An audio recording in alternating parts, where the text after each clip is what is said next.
ఈ రోజు రోజుకొక కుంభకోణం, రోజుకొక భూ కబ్జా, రోజుకొక మర్డర్, రోజుకొక కిడ్నాప్ కూడా జరుగుతుంది.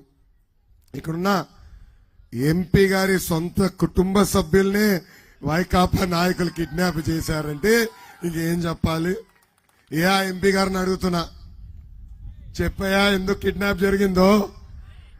ఎవరో మీ భార్య కొడుకుని అనుకుంటా కిడ్నాప్ చేశారు చెప్పు. ఇప్పుడు ఎక్కడ బతుకుతున్నారు వాళ్ళు? హైదరాబాద్కు పారిపోయి బతుకుతున్నారు. ఇంకా మీరు వచ్చి మాకు నీతులు చెప్తారా?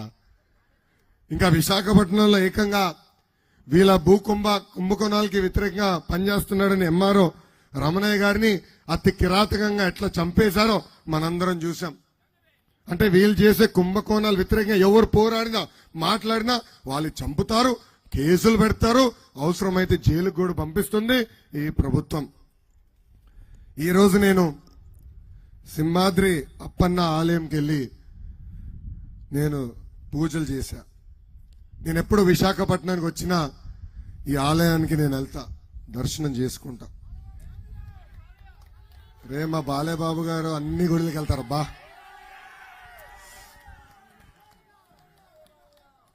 ఈ సింహాద్రి అప్పన్న గుడికి దర్శనం కోసం తెలుగు రాష్ట్రాల నుంచే కాదు ఒరిస్సా నుంచి కూడా పెద్ద ఎత్తున ప్రజలు వస్తారు. ఈరోజు దర్శనం అయిన తర్వాత నేను కిందికి వస్తున్నా, అంటే కొండ దిగుతున్నా. అప్పుడు గ్రామంలో నా కారు ఆపారు. ఆపి అక్కడ ప్రజలు నాతో మాట్లాడుతూ ఒక తల్లి నన్ను అడిగింది, అయ్యా మీరు ఎప్పుడు వచ్చినా మీరు దేవుడు దర్శనం చేసుకుంటారు, కానీ జగన్ ముఖ్యమంత్రి అయిన తర్వాత ఇక్కడ దర్శనానికి రాలేదేంటి అని అడిగాడు.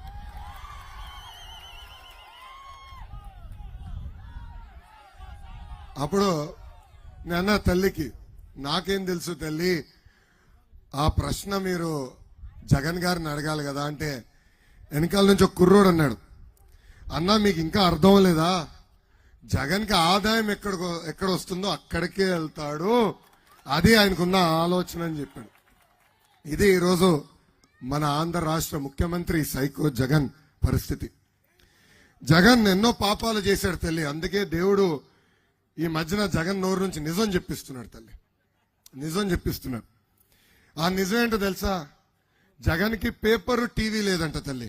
నిజమే తల్లి, ఆ పేపరు టీవీ మన డబ్బులు దొబ్బి పెట్టిన పేపర్ టీవీ, అది మన పేపర్ టీవీ తల్లి. నిజమే. జగన్ కి పవర్ ప్లాంట్ లో భారతీ సిమెంట్ లేదంట తల్లి. నిజమే తల్లి.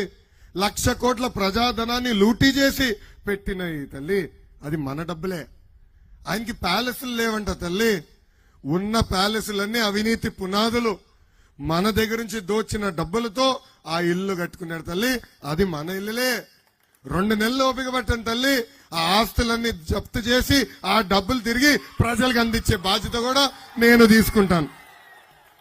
ఆయనే చెప్తున్నాడు కదా నా దగ్గర లేదని, ఆయనే చెప్తున్నాడు కదా నాకు ఇల్లు లేదు, నేను పేదవాడిని, పేపర్ లేదు, టీవీ లేదు, సిమెంట్ ఫ్యాక్టరీ లేదు, పవర్ ప్లాంట్ లేదని ఆయనే చెప్తున్నాడు కదా.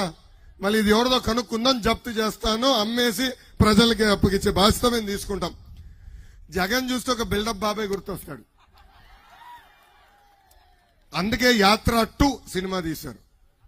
అది కాసా తుస్ యాత్ర అయింది. మొదటి షోకి కూడా ఎవరు వెళ్ళేదానికి సిద్ధంగా లేరు.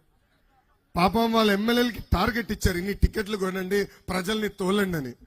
ప్రజలన్నారు చాలే మా జీవితాలతో ఆడిన ఆట, ఇప్పుడు వైకాపా అంతిమ యాత్ర మొదలైందని వాళ్ళు చెప్పారు.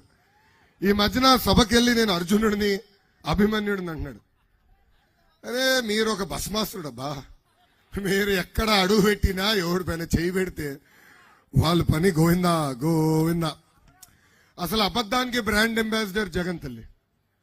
ఆయన నవ్వులో అబద్ధం ఉంటుంది, ఆయన నడకలో అబద్ధం ఉంటుంది, ఆయన మాటల్లో కూడా అబద్ధం ఉంటుంది.